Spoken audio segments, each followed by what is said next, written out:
Welcome to the Cutting Edge AI podcast, where innovation meets imagination. Hosted by AI consultant and visionary Timothy Terry, this is where technology, creativity, and the future collide. Right now, you're probably using the most powerful AI in the world completely wrong. Yeah, almost definitely. Like, you are likely treating a creative co-founder like a reference librarian. And on the flip side, you're treating a laser-guided answer engine like a therapist. Right. So today, we are tearing down that, frankly, exhausting question of, which AI is better? Because, honestly, it's just entirely the wrong question to be asking. Welcome to today's deep dive. It really is the wrong question. Yeah. And it's wrong because it assumes artificial intelligence is just, one monolithic category of software. Today, we're looking at this master guide titled Intelligence in Action, ChatGPT versus Perplexity Comparison Guide. A great read, by the way. It really is. And our roadmap for this discussion is to basically break down the two fundamentally different models of human-AI interaction that these platforms actually represent. Right. We're going to explore that massive psychological shift between finding answers and actually shaping thoughts. Exactly. And finally, we'll give you, the listener, a highly practical blueprint for stacking these tools together to just completely supercharge your workflow. Okay, let's unpack this core issue first, because the author of our source document points out that treating AI as a single, homogeneous category is a profound mistake. A huge trap. Right, but why is it such a trap? I mean, we treat word processors as a single category, right? Or spreadsheets as a single category. So why does that mental model break down when we talk about AI platforms? Well, because traditional software is deterministic. Like a spreadsheet does exactly what you tell it to do and literally nothing more. Yeah, it just runs the math. Right. But artificial intelligence, however, is adaptive.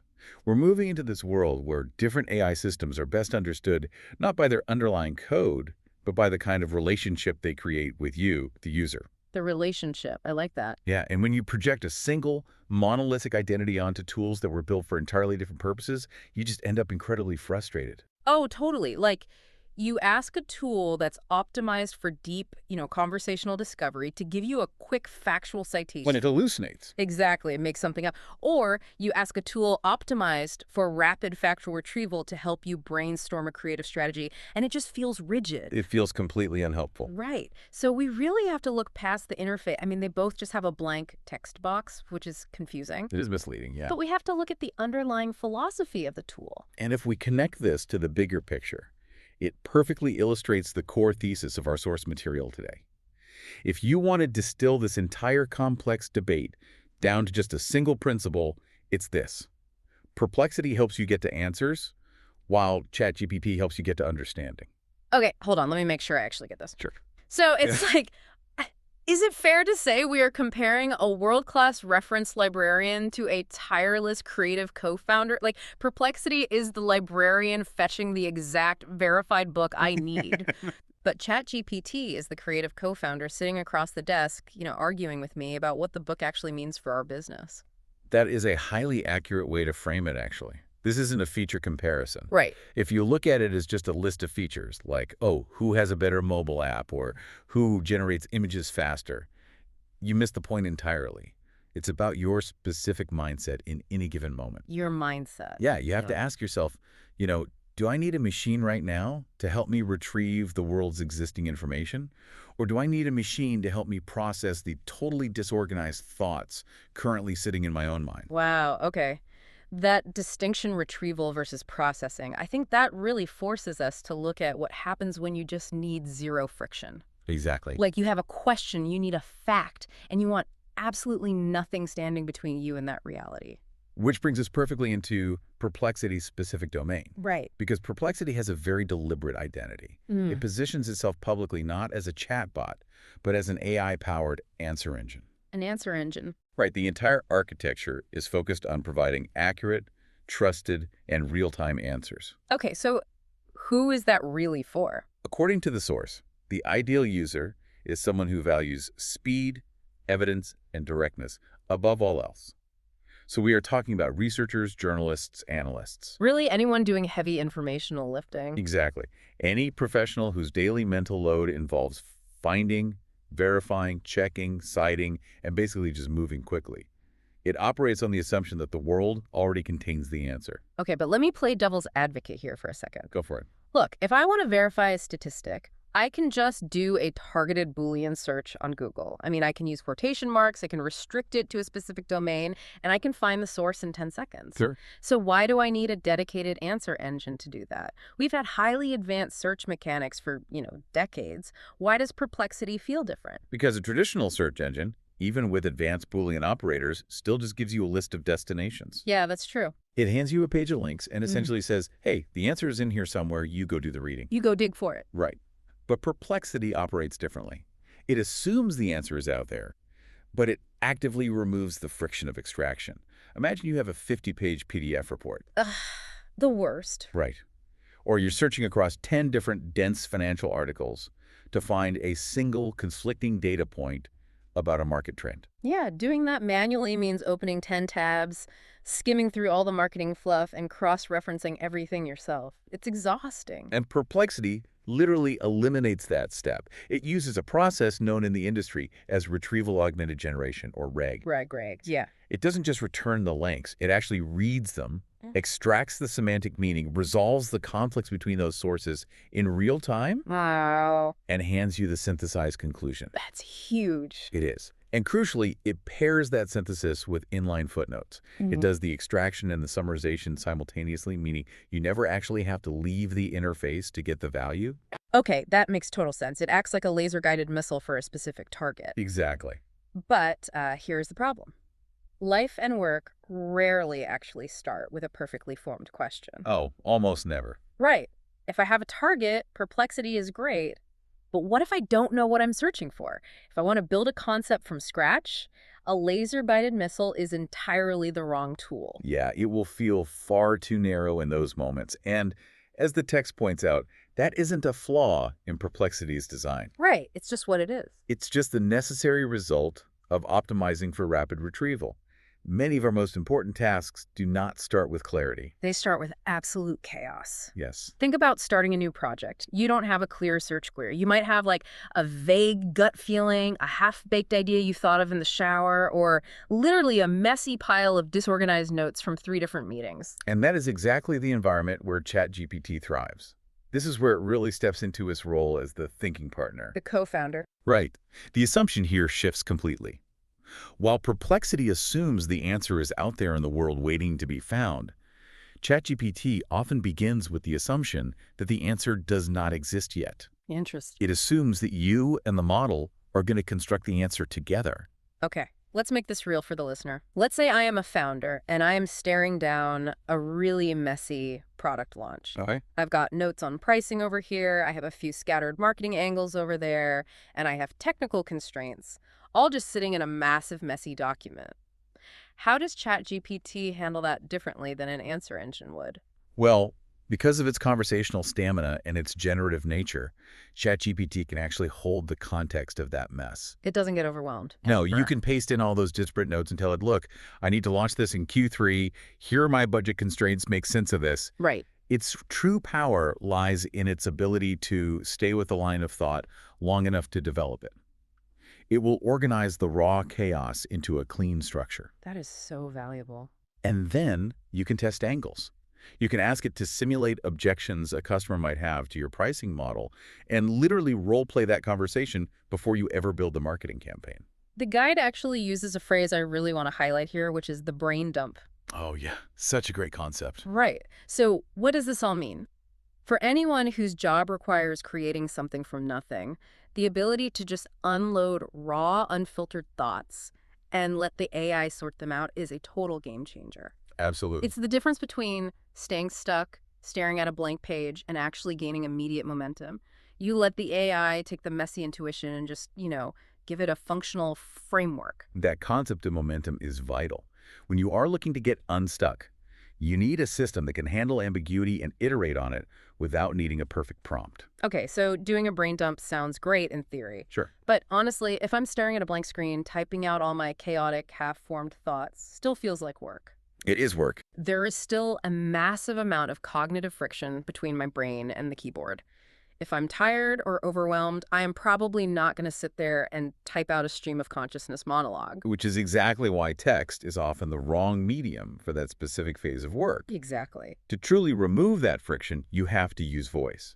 And this represents a crucial pivot in the comparison between these two tools. It highlights something most text-based comparisons completely miss about human psychology.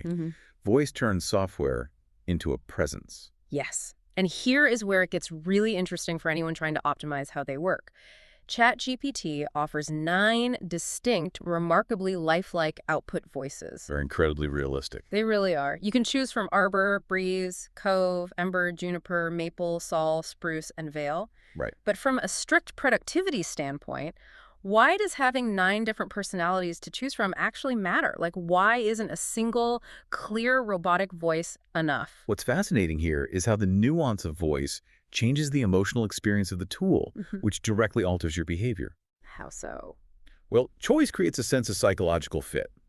When you are dealing with cognitive overload, hearing a voice that feels calm and grounded like cove or breeze might feel to some users can actually lower your own stress response. Oh, wow. So it's physiological almost. Yeah, customization increases comfort.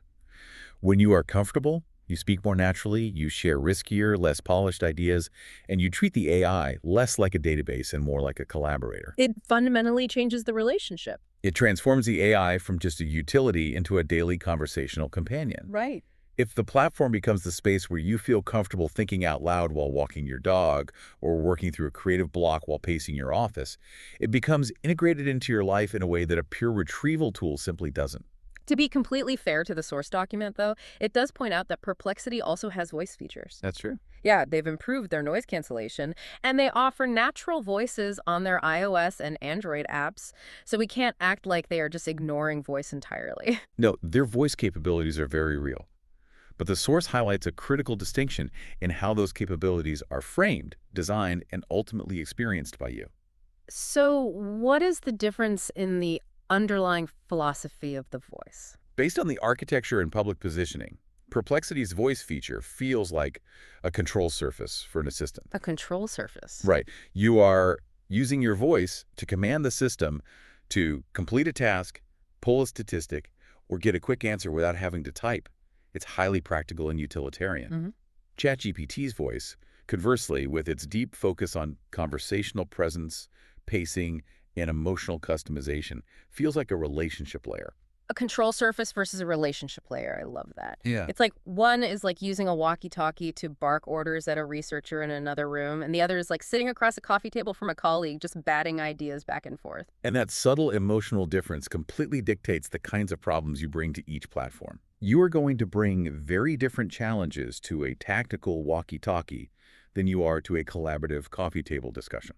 Which logically leads us to a massive realization here. Because these tools offer such vastly different emotional experiences and mechanical capabilities, being stubbornly loyal to just one of them is a huge mistake. Oh, absolutely. If you consider yourself strictly Team ChatGPT or strictly Team Perplexity, you are just leaving a massive amount of capability on the table. The author of our source document actually offers a very revealing personal confession regarding this exact dynamic. Oh, yeah. They note that they personally use ChatGPT about 90% of the time. 90%. I mean, that is an overwhelming bias toward one platform. It is, but they clarify the why behind that bias, and it is crucial. Yeah. It's not because Perplexity is a weak tool, it's entirely because of the nature of the author's specific work. Okay, how so? Their work starts in motion. It starts in deep ambiguity. Yeah. They constantly need to get raw ideas out of their head, test language, and build out structural concepts from scratch. Right, the messy stuff. Exactly. Yeah. ChatGPT's voice mode and its live energy environment make it essential for their daily rhythm. It just matches the shape of their cognitive workflow. But they don't abandon Perplexity completely, right? Not at all. They pivot to Perplexity the moment they need quick validation, highly current information, or a sharp source-backed answer to anchor their writing. Wow. And this illustrates the most vital takeaway we have for you today. We are talking about a totally new paradigm that we can call AI workflow literacy. AI workflow literacy. That is a concept we really need to internalize. Yes. Because the old pre-AI way of working was rigidly segmented. You did your research phase in a search engine, you took your notes, and then you moved over to a completely blank document for your writing and brainstorming phase. AI is completely collapsing those boundaries. So let's map this out dynamically for you. Let's give you the ultimate stacking strategy. How do we orchestrate these multiple intelligences rather than just, relying on one? It comes down to moving between modes with deep intention.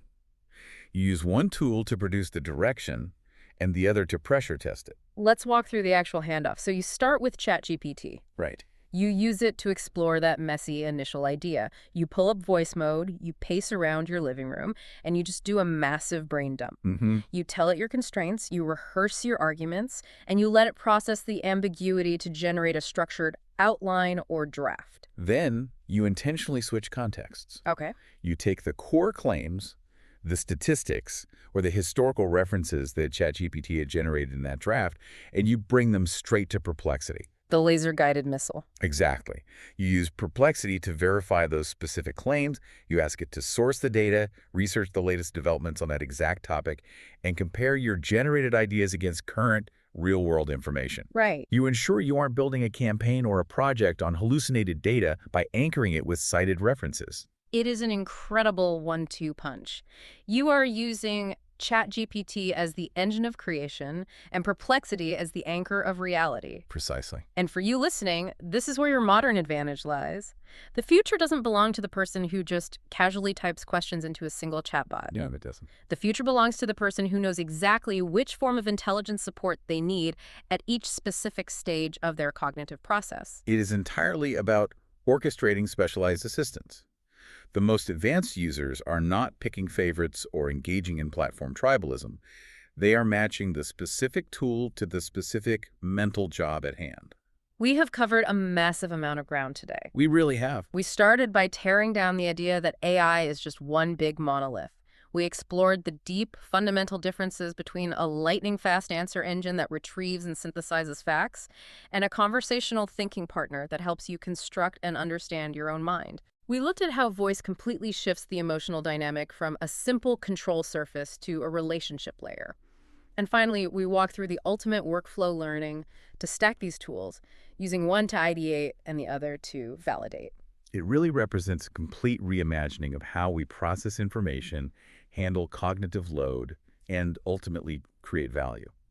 But before we wrap this up, looking at how these tools are so seamlessly collapsing the boundaries between research and creation, I know there is one final implication we really need to consider. There is, and it raises a profound question that builds on everything we've discussed so far. Lay it on us. Well, we are rapidly entering a workflow where one AI can effortlessly generate, structure, and refine our messy thoughts, right? Right. And then a second AI can instantly validate, fact-check, and source them against the entirety of the internet. Yeah. So if the friction of both ideation and research is entirely removed, what exactly becomes the unique role of the human mind in the middle of that workflow? Does our true value simply become our initial taste?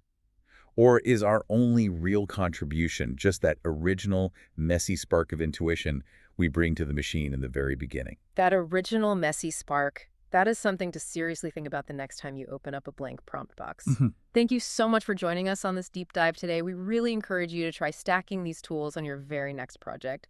Try doing the chaotic brain dump in one and the rigorous verification in the other, and just see how your entire workflow transforms. Until next time, keep exploring that messy spark.